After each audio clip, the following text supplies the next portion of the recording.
Alors, Ford réduit considérablement la production du F-150 Lightning, puisqu'il n'y a pas trop de demande en fait.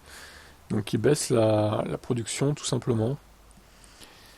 Alors, il prévoit de réduire de moitié la production du F-150 Lightning l'année prochaine par rapport à son niveau actuel. Le recul de la production survient quelques mois seulement après que le constructeur, basé à Détroit, a achevé la modernisation de son usine, qui a augmenté sa capacité de production. Ah, c'est con ça. Ils ont augmenté la capacité de production, mais au final, ils vont la baisser parce qu'il n'y a pas de demande. Bon. En août, Ford a repris sa production du Lightning au Rouge Electric Vehicle Center à Dearborn, au Michigan. Après une interruption de 6 semaines, l'usine a subi une fermeture temporaire pour équiper et agrandir et reconfigurer les lignes de production, ce qui triplerait la capacité de production du pick-up. À l'époque, Ford avait déclaré qu'il pensait que ce niveau répondrait à la demande.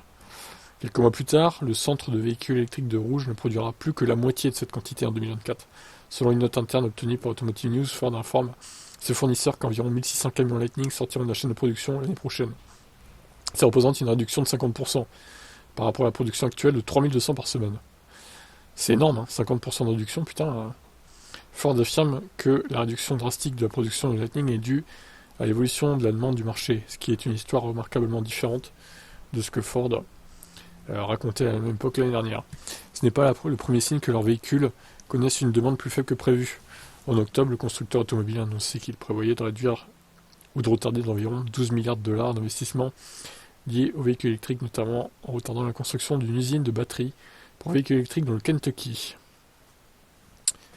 Il est intéressant de noter que cette nouvelle intervient après que les ventes de Lightning ont plus que doublé d'une année sur l'autre, atteignant 4393 unités en novembre, contribuant ainsi à mener Ford vers son meilleur mois de tous les temps en termes de vente. Bon, après, ça reste pas non plus un chiffre mirobolant, hein.